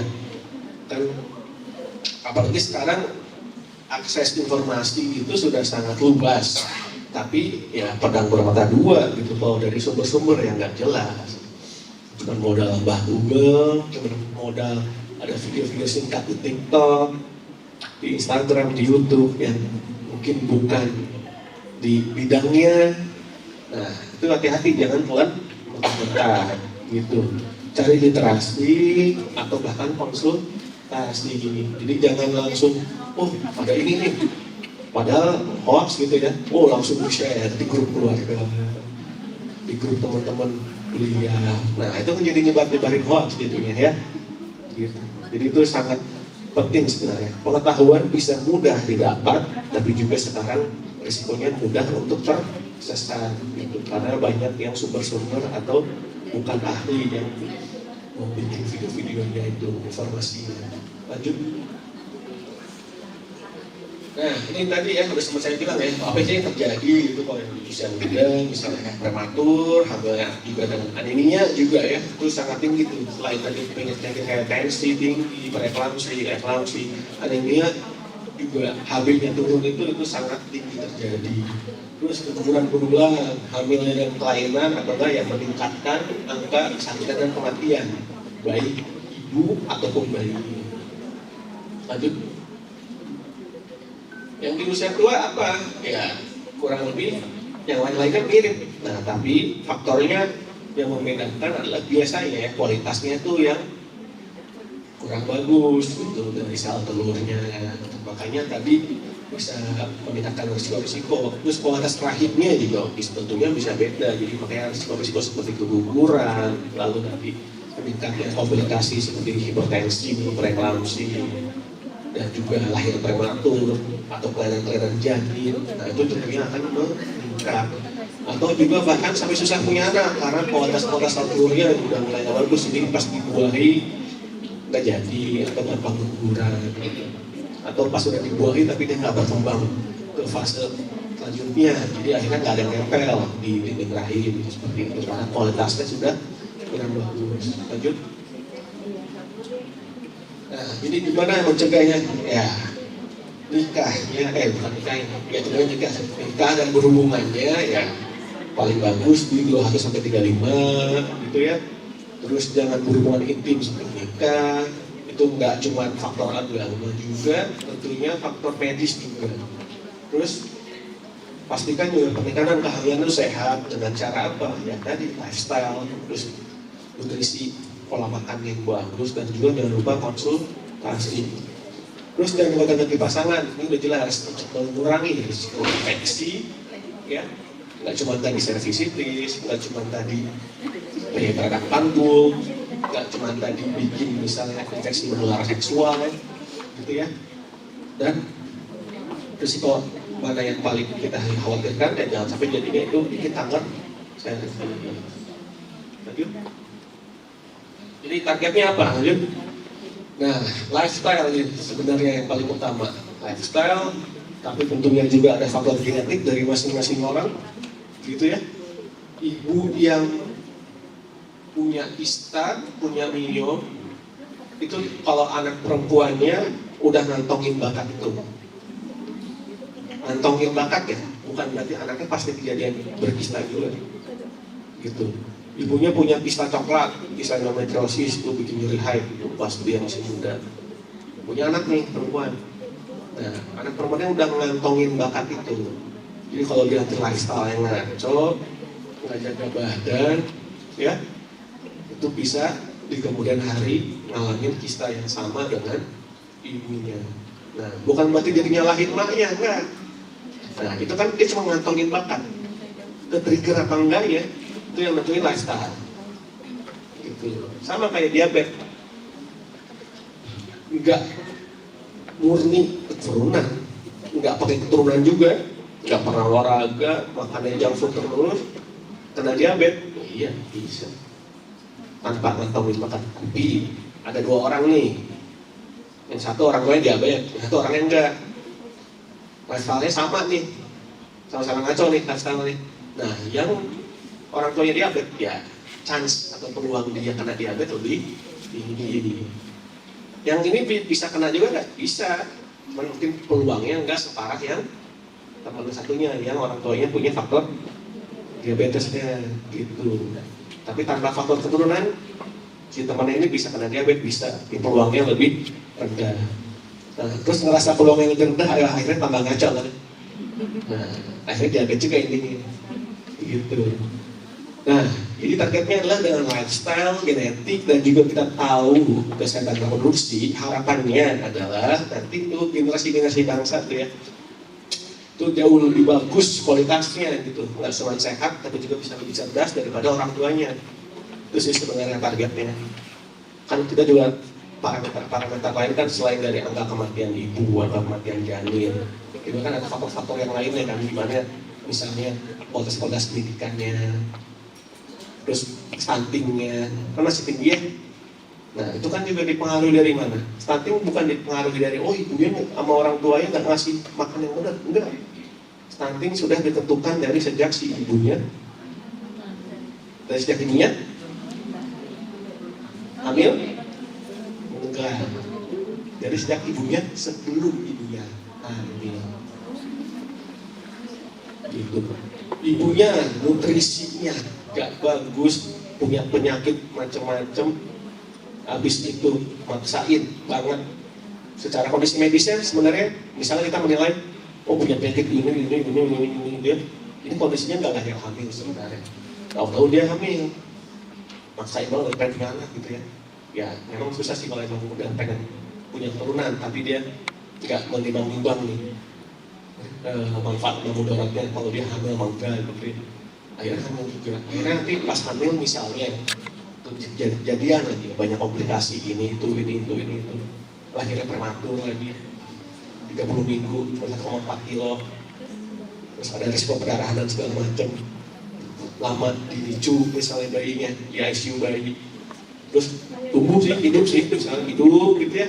Nah tapi karena kualitasnya belum bagus, akhirnya nanti apa pengaruhnya ke intelijennya, misalnya stuntingnya. Jadi sebenarnya yang ideal bukan sejak hamil, tapi dari bahkan sebelum gitu. Makanya kita dokter kandungan tuh nggak mungkin idealnya, kita nggak mungkin sebenarnya sukanya itu ngasih vitamin hamil itu atau vitamin suplementasi ke perempuan-perempuan itu pas udah kandung hamil. Idealnya itu harusnya sudah minum vitamin, terutama asam folat, zinc, D3 itu 3 bulan sebelum rencana hamil. Gitu. Jadi hamil tuh juga harus direncanain. Gitu. Soal beneran tes positif apa enggak itu udah urusan Allah.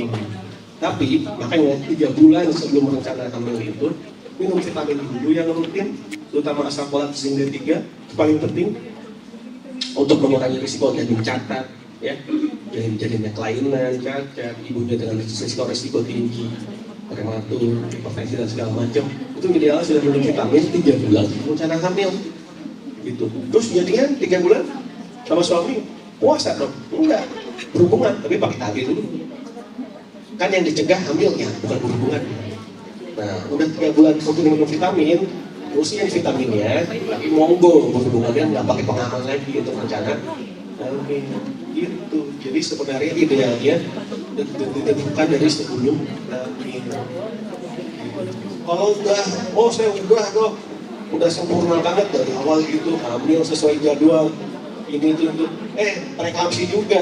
Nah itu kan udah di luar kuasa kita juga ya, terlepas dari nutrisinya, gimana, kontrol rutin apa enggak gitu. Ending-endingnya preeklamsi, tapi ternyata dia udah bagus-bagus, dia persiapan awalnya di tengah-tengahnya nggak bagus, cuma pernah USG pas 7 minggu aja, terus nanti balik lagi udah 32 minggu gitu, nggak pernah kecek. Padahal kalau kita ada perkandungan cek USG itu ada minggu-minggu untuk memeriksa kelainan tertentu. Jadi nggak semua kelainan itu habis di 1 hari. 9 minggu ngarep bisa semuanya dicek. Enggak. Untuk ngecek screening syndrome Down itu terbaik di 11 sampai 13 minggu. Kelengkapan organ-organ itu bisa dari 14 sampai 18. Screening kelainan jantung terbaik di 18 sampai 23. Jadi ada timing-timingnya. Kenapa ada timing-timing untuk memeriksakan misalnya USG?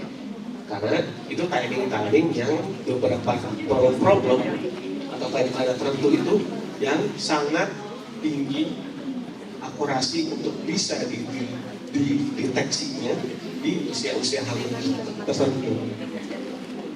Risiko preeklamsi dari akhir trim 1 udah bisa. Risiko preeklamsi udah bisa ketahuan, jadi itu akan terpredik. Jadi dari arus darah, pembuluh darahnya, pembuluh darah rahimnya, ini agak tinggi misalnya, ini berpotensi untuk preeklamsi. belum tentu kejadian, tapi maksudnya peluangnya tinggi. Kalau dapat misalnya periksa arus darah rahimnya segini, nah ini tuh ada sekian persen untuk kedepannya kalau calon preeklamsi. Nah, dicegah, kasih obat. Jadi semuanya tuh ada antisipasinya. Nah, masalahnya yang sering banget suka USG-nya awal banget, habis itu nongol ya di akhir-akhir. Tahu-tahu udah 37 minggu tuh badannya dikit banget, jadinya kecil lagi. Nah itu skip, tengah-tengahnya dia skip semua tuh berapa kali. Nah itu makanya pentingnya kontrol rutin. Ya, lanjut. Ya ini sumber-sumbernya, lanjut. Ya, terima kasih. Assalamualaikum warahmatullahi wabarakatuh. Kita masuk ke sesi selanjutnya, Dok ya.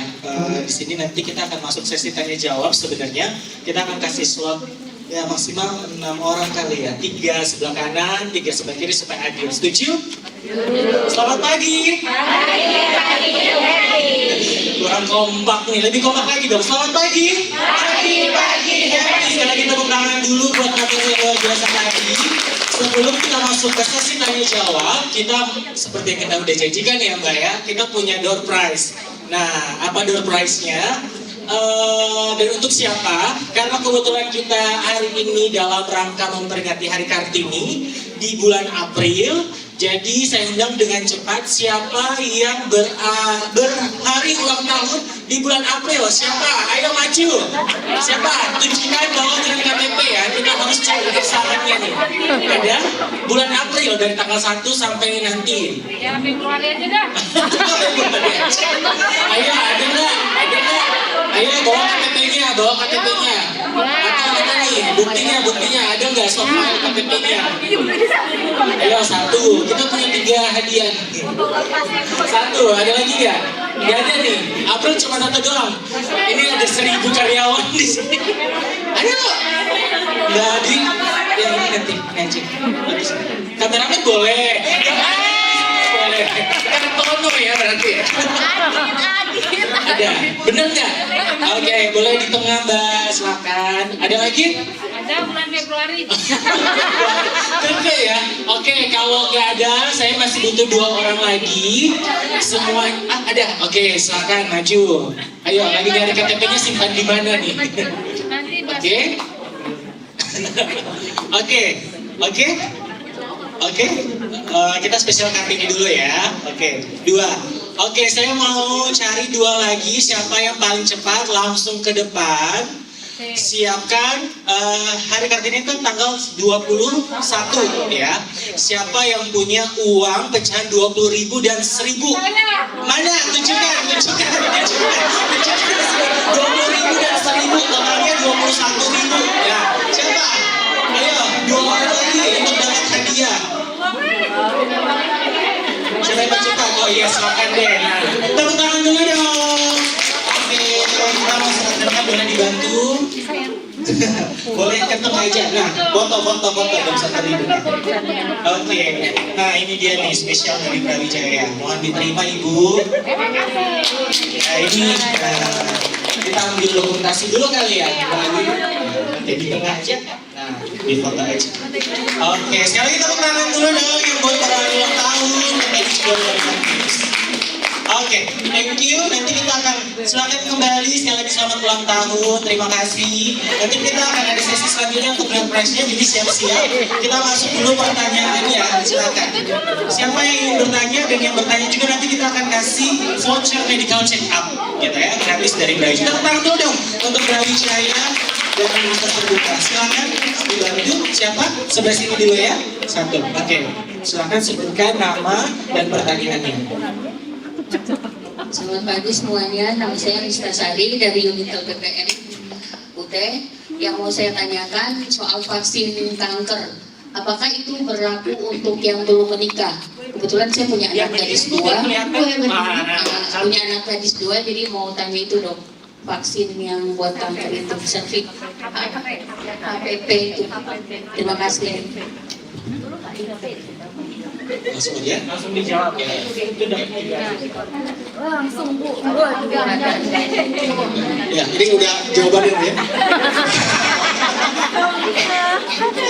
Ya, jadi jawabannya ada, terutama anak-anaknya yang udah haid ya. Jadi yang udah puber, udah haid, itu ada buat anak-anak. Dosisnya juga ada booster juga. Gitu. Jadi silakan saja. Paling utama memang yang sangat disarankan ya itu yang golongan-golongan yang tentunya sudah haid dan tentunya sudah seksual aktif atau sudah nikah ya. Jadi untuk yang masih remaja juga ada. Untuk menyambung ya dok sedikit, jadi harga vaksin HPV itu kan biasanya udah package ya dok ya. Sebentar. Minimal itu di sini untuk proteksi kanker serviks vaksin Gardasil 9 dengan 3 kali penyuntikan ya dok ya. Minimal itu yang sebelah sini Bapak Ibu. Punten, maaf. Ini kelihatan ya sih. Proteksi kanker serviks agak blur gitu ya, tapi materinya udah saya share lewat Mbak Nisa, Bu Nisa nanti akan di forward. Jadi ini konsultasi dengan OSJIN, jadi udah termasuk konsultasi dengan Dokter Ivan, kemudian HPV vaksinnya juga itu udah Gardasil yang 9 ya, sesuai dengan aturan ya dok ya, itu 3 kali penyuntikan, nanti jadwalnya akan disesuaikan oleh ajaran dari Dokter Ivan. Itu dari harganya 10 juta menjadi 8,3 juta aja. Gitu. Kalau untuk screeningnya itu ada beberapa deteksi kanker ovarium, kemudian ada deteksi kanker serviks, itu screeningnya di atas. Gitu. Jadi biasanya kalau mau konsul dengan Dokter Ivan, nanti saya juga akan share jadwalnya Dokter Ivan di Brawijaya Hospital Depok. Kemudian nanti bikin appointment. Nanti biasanya mau screening dulu juga boleh, gitu. Tapi kalau sudah punya keinginan untuk mau vaksin, gitu kan, boleh nih promonya nanti boleh kontak lewat Mbak Nisa, gitu. Oke, mungkin menjawab ya Ibu ya. Ibu saya. Bu, oke, cukup. Cukup, silakan dikasih hadiahnya. Terima kasih. Oke, selanjutnya sebelah kiri dulu. Oke, sebelah kiri. Silakan. Yang pink dulu ya, Bu ya. Assalamualaikum warahmatullahi wabarakatuh. Nama saya Fitria dari perencanaan.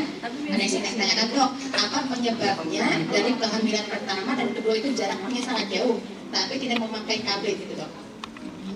Bisa sampai 10 tahun. Penyebabnya? Iya. Oh. Oke, terima kasih. Assalamualaikum warahmatullahi wabarakatuh. Ya, jadi jarak anak pertama ke anak selanjutnya jaraknya 10 tahun gitu ya, nggak pakai KB. Oke, berhubungannya rutin nggak? Itu dulu. Gitu, karena gini, ada definisinya. Ya, jadi kalau gangguan kesuburan atau infertilitas itu ada definisinya ya, primer sama sekunder itu beda. Kalau primer nggak dari awal berhubungan rutin 2-3 kali seminggu tanpa KB dan berlangsung sudah 12 bulan alias 1 tahun masih nggak hamil-hamil, itu yang primer.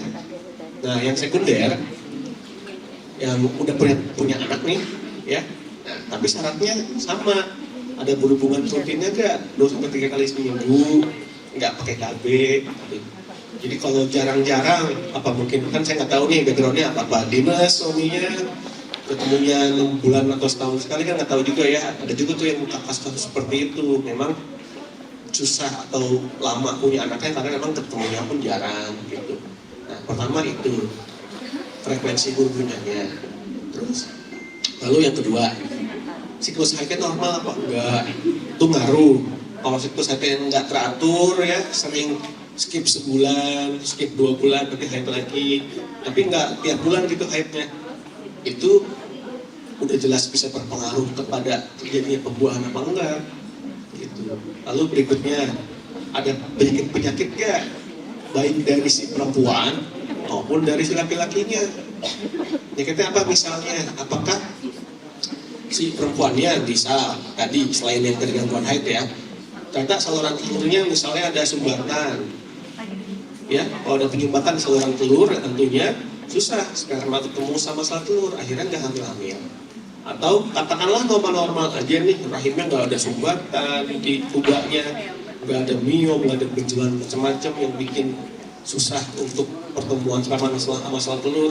Tapi ternyata misalnya faktor sperma yang nggak bagus, gitu. Jadi kalau untuk susah punya anak, Yang harus diperiksa tuh nggak cuma perempuan ya, tapi laki-lakinya juga. Nah, sperma itu harus dicek, namanya analisa sperma. Ternyata faktor istrinya bagus, ternyata kualitas spermanya yang nggak bagus. Nah, ternyata itu yang bikin peluang hamilnya susah, dan akhirnya di tahun ke-10 baru berhasil gitu. Nah, kan faktor-faktornya juga banyak tuh yang bisa bikin kualitas sperma ya. Misalnya dari lifestyle yang merokok, kurang olahraga, obesitas, gitu, punya penyakit, hipertensi, diabetes, itu bisa pengaruh ke kualitas sperma juga. Jadi pada intinya, selain frekuensi berhubungan, kualitas sperma dari laki-laki sama gimana anatomi dan fungsi dari organ perempuannya, nah itu harus diperiksa semua, baru nanti bisa disimpulin. Kalau semuanya normal-normal aja, nggak ada masalah apa-apa, masih nggak hamil-hamil juga, berhubungan yang rutin, nah itu baru yang namanya penyebab infertilitasnya yang unknown atau tidak diketahui. Jadi syaratnya bisa nyimpulin ini nggak hamil-hamilnya adalah tidak diketahui kalau semuanya udah diperiksa dulu. Kalau cek ini belum, cek itu belum, ini belum, itu belum, jadinya tidak diketahui. Itu kan bukan tidak diketahui, enggak ketahuan, gitu ya. Jadi dipastiin dulu ada problem nggak di perempuan sama laki-lakinya. Kalau misalnya dipastikan nggak ada masalah semua, masih nggak hamil-hamil juga, nah itu baru yang namanya tidak diketahui. Terkait nanti dari faktor umur si perempuannya berapa, nah nanti ada kemungkinan untuk meningkatkan kehamilannya itu dengan cara teknologi berbantu, misalnya seperti inseminasi atau bahkan bayi tabung gitu.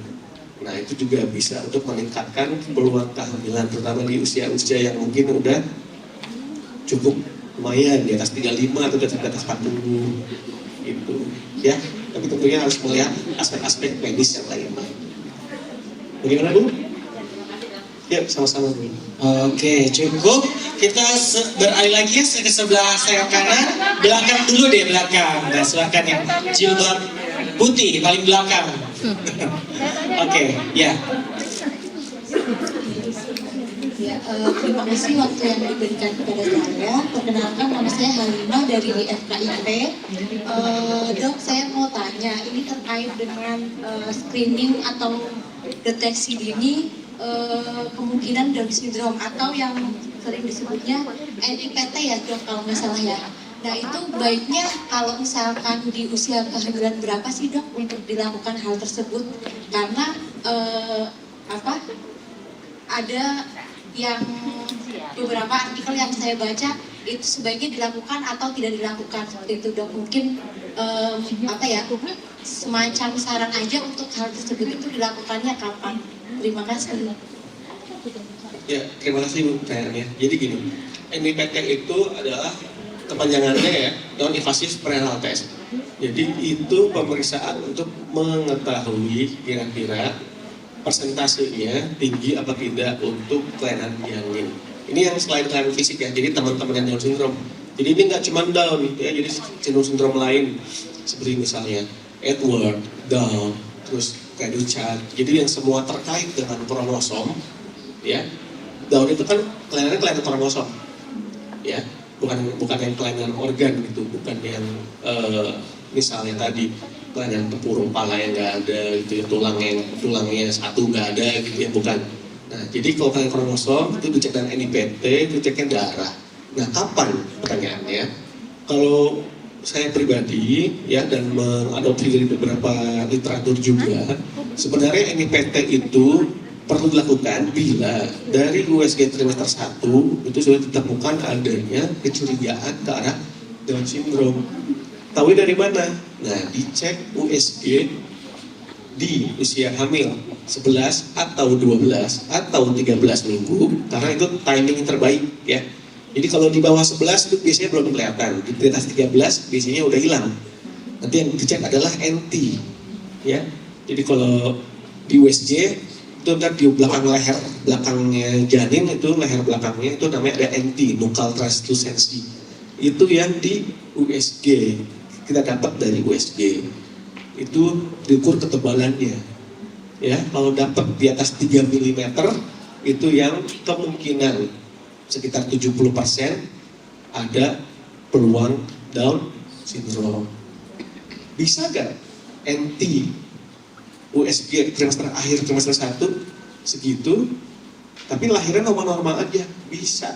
Kan tadi keakuratannya kan kalau dari USG 70%.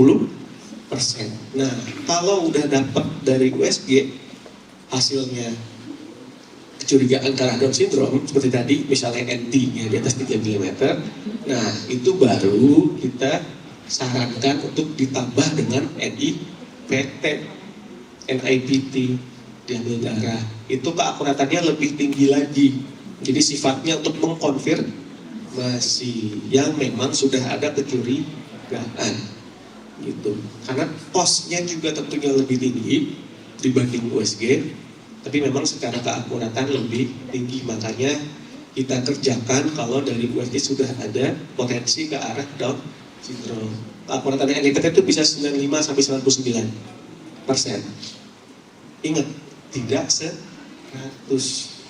Jadi bisa aja, walaupun kecil banget kemungkinannya, bisa dari USG-nya curiga Down syndrome, dari NIPT-nya curiga Down syndrome, lahirnya normal-normal aja, bisa. Kalau kayak gitu kan, yang perlu diucapin adalah alhamdulillah. Nah, pentingnya apa? Emangnya kalau tahu dari USG sama NIPT-nya Down syndrome, emangnya bisa dirubah? Emang bisa diobatin? Enggak. Ya, jawabannya enggak bisa. Karena kelainannya kromosom, udah di tingkat sel genetik. Terus ngapain? Cuma buat tahu doang. Nah, seringkali tahu lebih awal itu lebih bagus untuk kesiapan mental dibanding nggak pernah periksa, tahunya sehat-sehat aja, fisiknya, tahu-tahu lahirnya kelainan Down syndrome, kira-kira sakit banget rasanya.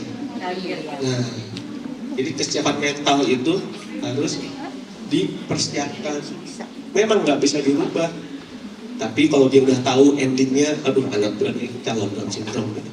Nah, yang penting dia udah bisa di tahap menerima untuk kenyataan seperti itu. Perkara nanti pas lahirnya ternyata pada Allah nggak kejadian Down syndrome ya alhamdulillah. Gitu kan, makanya tadi hasil semua screening kan tidak ada yang 100%. Gitu ya, Bu, mana tadi Bu? Saya dong tanya. Udah terjawab belum Bu? Lebih baiknya dilakukan atau tidak ya dok? Nah, tergantung. Jadi kalau ada kecurigaan dari USG, saya sarankan dilakukan NIPT.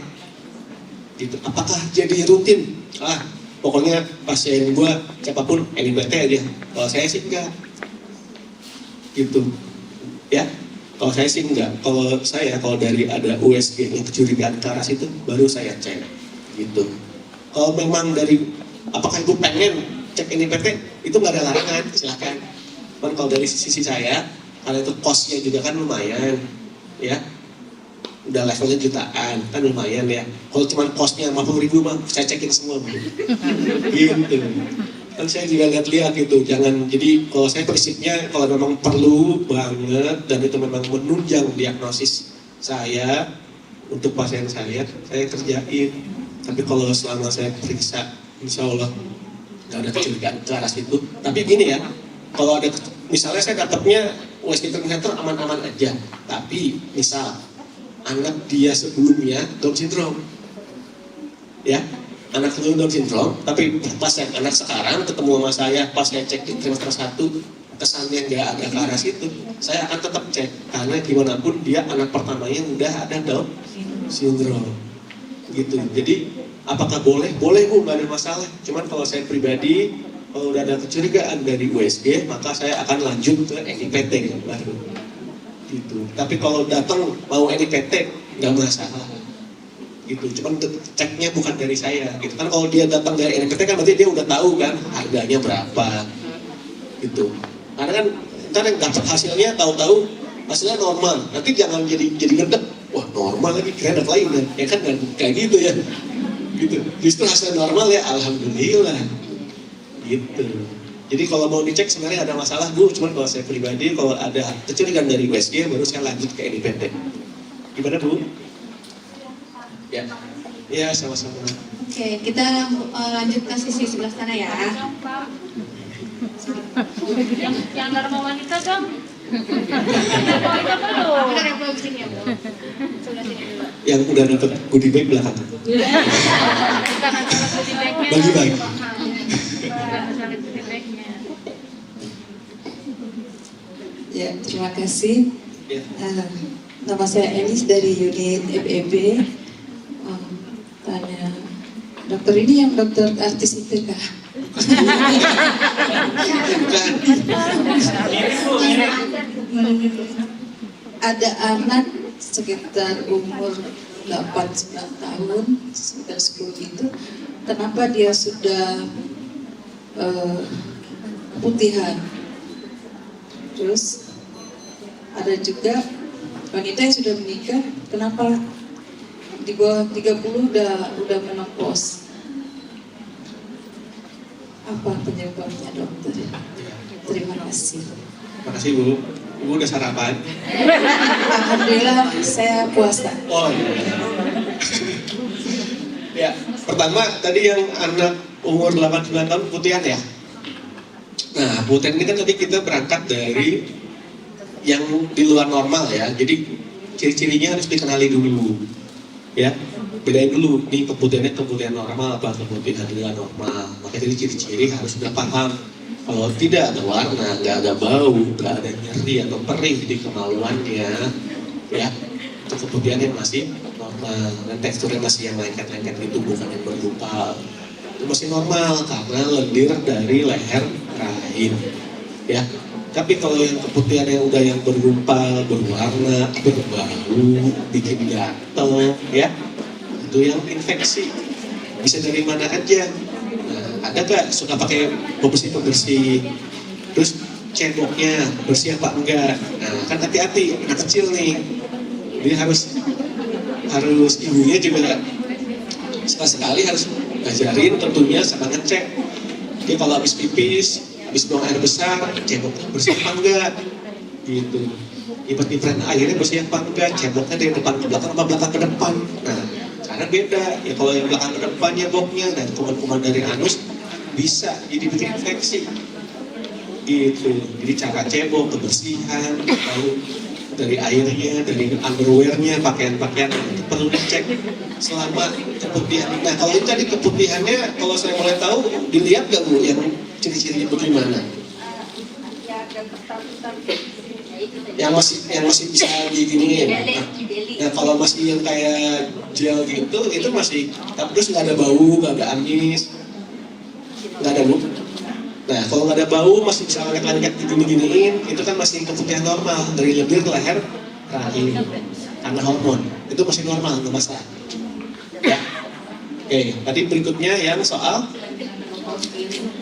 Nah, di bawah 30. Nah, ini informasinya harus digali lagi. Ya.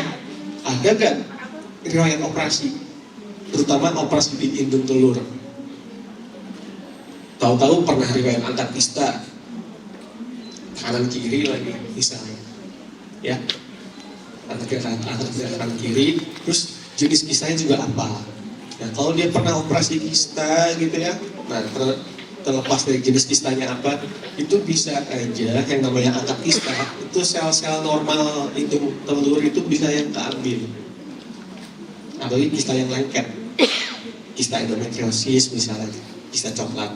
Itu kalau diangkat kistanya, itu bisa ada ngikut dari dinding indung telur normal. Jadi akan ngurangin cadangan sel telur.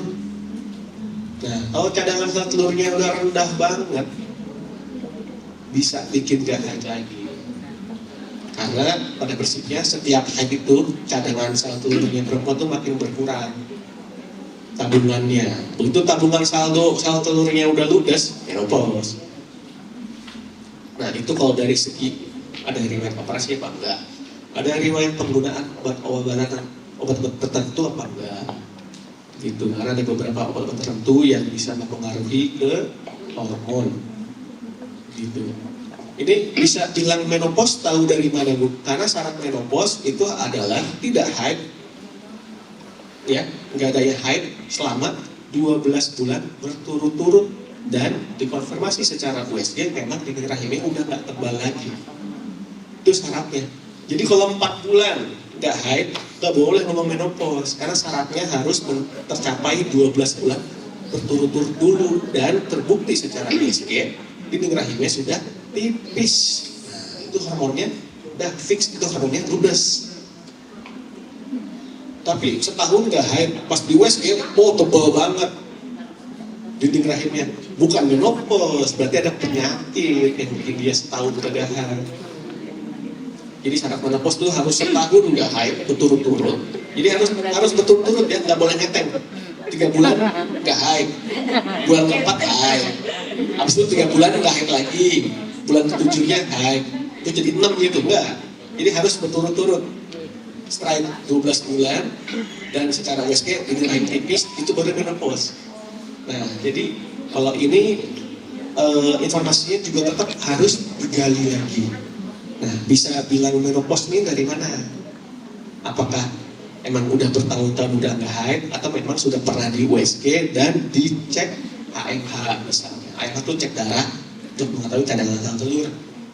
Kalau memang semua pemeriksaan udah pernah dilakukan dan memang terbukti ke arah menopause, nah itu berarti baru dikatakan menopause. Dari faktor-faktornya apa? Banyak, harus digali lagi. Selain faktor riwayat operasi, punya penyakit apa, gitu ya. Selain yang minum telur, ada gak kista, diabetes, atau gangguan hormon lain di otak misalnya? Apakah di otak juga ada gangguan? Nah itu juga bisa bikin gak haid. Kalau kalian tahu udah gak haidnya udah dari umur 30 yang tadi ibu cerita itu. Bukan kasus pribadi sih, tapi beberapa pengalaman teman. Ada yang sejak pubertas itu tidak haid, ada juga yang setelah pernah haid lalu setelah itu stop. Ya, tapi apakah sudah pernah periksa?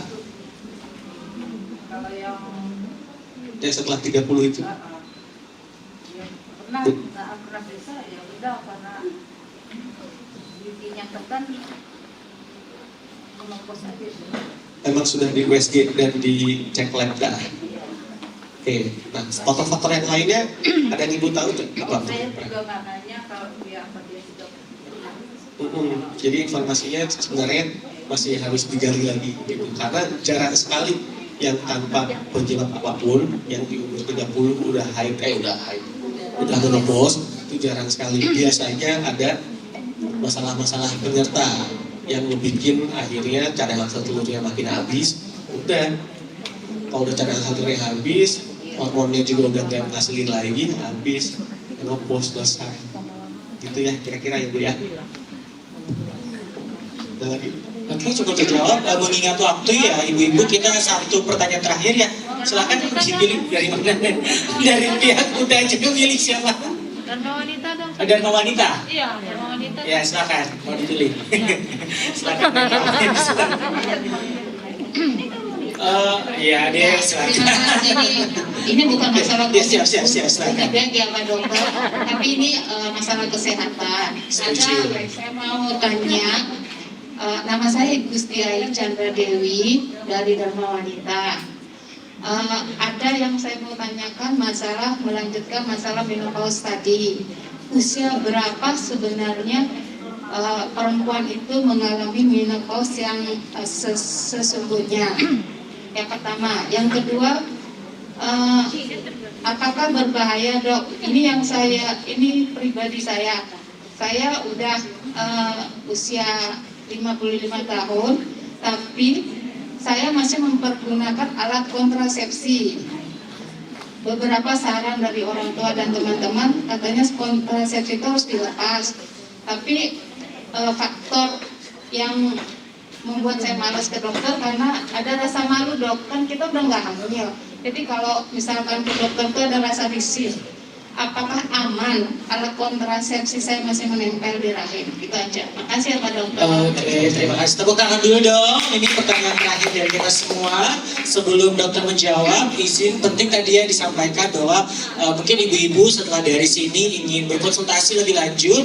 Saya juga udah tampilkan jadwal praktek dokter. Nanti juga kalau mau tukaran nomor boleh langsung ke dokter Ivan ya setelah ini. Jadi untuk dokter Ivan sendiri praktek di Brawijaya Depok itu di hari Senin, Selasa, Kamis, dan Sabtu. Banyaknya di sore ke malam ya dok ya. Jadi sebenarnya available nih buat ibu-ibu yang mungkin bekerja gitu kan setelah pulang kantor, setelah pulang dinas, kemudian ingin konsultasi lanjut dengan dokter Ivan itu available banget, jamnya itu menyesuaikan banget. Silakan dok, saya silakan. Ya, terima kasih. Jadi secara rata angka menopause itu sekitar umur 49 sampai 52 secara rata. Ya, tapi bisa maju, bisa mundur, tergantung kondisi masing-masing perempuannya. Gitu. Bisa aja di 47, 48 bisa. Tapi tadi sebenarnya statement untuk mastiin beneran menopause apa enggak, sebaiknya itu memang keluar dari dokter. Gitu ya. Ketok palunya kalau bisa itu keluar dari dokter gitu, karena tadi selain durasi udah 12 bulan untuk tidak haid, harus dipastikan juga secara USG minimal ya. Kalau cek lab itu bisa ya bisa juga. Nah tapi dengan USG juga cocok, dinding rahimnya memang udah tipis karena hormon yang bikin tebelnya udah habis. Nah sejalan tuh selaras baru ketok palu kayak ini udah menopause namanya. Maaf dok, Tuh. saya potong. Tadi kan ada faktor-faktor penyebab menopause kayak operasi, vitamin. Jika faktor-faktor itu tidak pernah terjadi pada orang tersebut, tetapi dia kemudian mengalami menopause Gini itu apa faktornya Dok? Selain, tetapi dia tidak mengalami faktor-faktor yang seperti dokter ucapkan tadi. Ya, cadangan sel telurnya itu variasi antar perempuan bisa agak-agak beda dikit. Gitu. Jadi setiap menstruasi ya itu tabungan sel telur itu bisa berkurang ratusan sampai ribuan. Nah, dikali tiap bulan, habis itu dikali berapa tahun. Nah, makanya kurang lebih habisnya di sekitar umur segitu kalau dari penelitian. Saldo sel telurnya itu kurang lebih habis sekitar umur segitu. Tapi bukan berarti. Nah, makanya kalau menopause gini itu yang paling ekstrim tuh sebenarnya definisinya yang di bawah 40 itu yang ekstrim. Itu yang ekstrim. Karena secara hitung-hitungan kan ada nih variasi ini dari penelitian.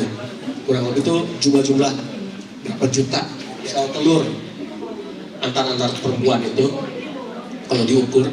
Nah, itu kurang lebih itu habisnya memang di atas umur 40 semua harusnya. Ya, tanpa ada yang sama yang lain ya. Itu pasti cadangan sel telurnya habis di atas umur 40. Nah, paling banyak memang di atas 45, terutama 49 sampai 52. Gitu. Jadi makanya yang definisi dininya nih apa nih? Kalau dininya umur 46, 47 itu masih masuk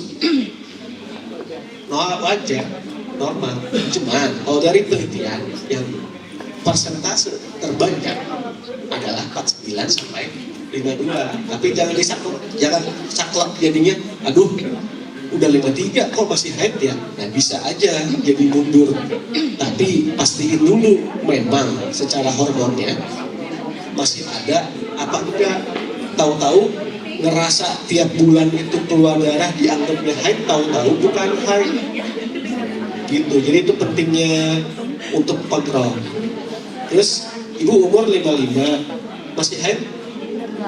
Udah enggak. Menopause dari umur 50. Masuk range tadi kan? Nah, kalau udah menopause nggak perlu kambil lagi bu, selesai, cabut aja. Karena toh nggak akan hamil lagi, nggak ada sel telur yang bisa dibuahi. Pakai IUD ya? Lepas aja. Karena tujuannya IUD kan buat mencegah kehamilan, ya kan? Nah, kan hamilnya juga udah menopause, udah nggak bisa hamil. Jadi buat apa ada IUD-nya? Toh nanti kalau kelamaan, ya udah berapa tahun dulu pasangnya? Di tahun 2000 dari anak nomor 2. Tahun 2000, lepasnya bu, kan jadi penyakit, jadi kemudian. Berarti udah 24 tahun. beneran belum dilepas atau udah misalnya, oh ya kan ada nih, dari tahun 2000, tapi memang misalnya 5 tahun sekali lepas dan baru lepas ganti baru. Belum, lepas aja udah kelamaan. Berarti bukan masalah buat kan? Ya, bahaya nanti jadi penyakit, bikin nyeri pinggang, keputihan. Sementara ini belum ada sih dok. Masa nunggu ada? Maksud saya, ya itu kan saya tadi bilang mau menuju ke dokter itu ada masalah gizi atau Ya. karena kita kan udah nggak menstruasi, apakah ada waktu-waktu yang misalkan kontrol untuk orang menopause nyambutnya pas begini pas begitu, itu apakah ada seperti itu? Nah, Gitu. gini, jadi kan nggak mesti ke dokter obgyn itu harus hamil. Emang nenek-nenek yang turun peranakan nggak ke obgyn, ya ke obgyn. Jadi jangan harus ke obgyn itu harus hamil dulu, bukan. Persiapan menuju hamil itu ke obgyn. Saat hamil ke obgyn. Sampai persalinan, sampai nifas itu juga. Konsultasi kontrasepsi bisa ke obgyn. Terus masalah-masalah selain hamil ya ke obgyn, ada benjolan di vagina, di kelenjar misalnya, ya turun peranakan itu juga bisa ke obgyn. Jadi nggak usah risih. Ya kalau mungkin risih sama laki-laki kan ada obgyn perempuan. Gitu. Jadi saran saya soal IUD udah 23-24 tahun, lepas aja sebelum nanti jadi timbulkan masalah, terutama infeksi sama kebutuhan. Ya, udah kelamaan. Itu kan ke dokter ya dok, maksudnya bisa ke bidan atau bisa nggak ke puskesmas gitu dok? Bisa, tapi kalau nanti petugasnya misalnya nggak bisa melepas karena lengket, pasti akan dirujuk ke rumah sakit juga. Tapi bisa, kalau mau coba dulu ke puskes, ke bidan, bisa. Nah, kan kadang ada kesulitan yang udah IUD-nya berpuluhan tahun, kadang relatif lengketnya itu lebih lengket dari yang normal. Nah, kadang di fase 1 itu nggak mau yang coba-coba banget, takutnya kenapa-kenapa, rahimnya kok keras banget nih, dilepasnya susah banget.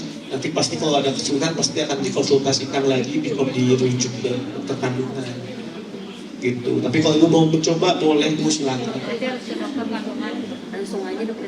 Boleh, tetap boleh kalau ke 1. Kalau nanti ada kesulitan, toh pasti akan dirujuk ke rumah sakit. Gitu. Kalau di bidan berhasil, ya udah selesai ya. Berarti saya harus ke itu pak dokter jadwal praktik ya dok ya? Mau ke saya mau ke bidan boleh, serang ibu saya maksa. Enggak, saya nggak pernah nyebut ibu harus ke saya, dia nggak pernah nyebut gitu ya. Dan tadi kan nanya, puskes boleh gak? Bidan boleh gak? Boleh. Kalau mereka berhasil mencabut, alhamdulillah udah gitu ya, selesai. Tapi kalau mereka nggak berhasil, saya kan juga sering tuh beberapa kali dapat yang udah puluhan tahun. Kadang-kadang puskes ada bidan tuh pas coba karena sulit kok lengket sekali. Nah daripada nanti kenapa-kenapa jadi masalah, pasti nanti dirujuk lagi ke dokter kandungan konsultasinya. Tapi kalau berhasil, ya alhamdulillah selesai kan. Jadi nggak ke dokter juga nggak apa-apa selama setelah cabut nggak ada masalah apa-apa. Nggak jadi perdarahan ngocor-ngocor gitu, terus gitu. Ya selama nggak ada masalah aman. Silahkan. Intinya lepas. Ya. Iya pak dokter. Ya sama-sama. Oke, thank you, tepuk tangan dulu dong, terima kasih. Mungkin saya menyambung ya, kalau ditanya tadi boleh ke puskes, boleh ke bidan, boleh ke dokter. Kalau dari saya, ya ke dokter ya, di Gracia Hospital Depok tentunya. Mumpung juga lagi ada promo, karena kebetulan just info aja, mungkin di sini warga Tangerang atau warga Depok nih? Tangerang Depok, Tangsel Depok. Nggak apa-apa, nah, karena kita Brawijaya Salman adanya di Depok, dan Depok itu hari Sabtu, tanggal 27 April itu genap ke 25 tahun. Jadi kita juga meramaikan dengan promo potongan 25% untuk biaya admin pasien rawat jalan. Jadi kalau mau konsultasi, kebetulan kan dokter Ivan ada tuh jadwalnya di hari Sabtu, dan promo ini berlaku di hari Sabtu dan Minggu ini saja, karena dalam rangka ulang tahun ke-25 Kota Depok. Oke, dari saya cukup, saya kembalikan ke MC. Terima kasih. Ya.